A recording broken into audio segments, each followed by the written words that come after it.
Welcome to Thanu kitchen.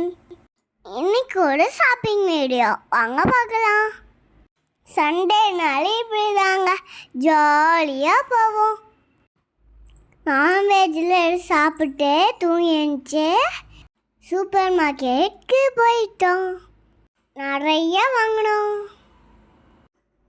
ஐஸ்கிரீமும் வாங்கினோம். Shopping முடிச்சுட்டு நேராக தட்டாடு சாப்பிட போயிட்டோம். ஆளுக்கும் செட்டு சாப்பிட்டு நேராக பைக் எடுத்தோம். நேராக பிஎஸ்என்எல் போகிறோம். அங்கே போனால் குல்ஃபி தனியாக, கேக் தனியாக, பிரியாணி தனியாக, இது எல்லாமே இருந்தது. நாங்கள் சிக்கன் குல்ஃபியும் வாங்கினோம். Okay bye. லைக் பண்ணுங்கள், கமெண்ட் பண்ணுங்கள், மறக்காமல் சப்ஸ்கிரைப் பண்ணுங்கள்.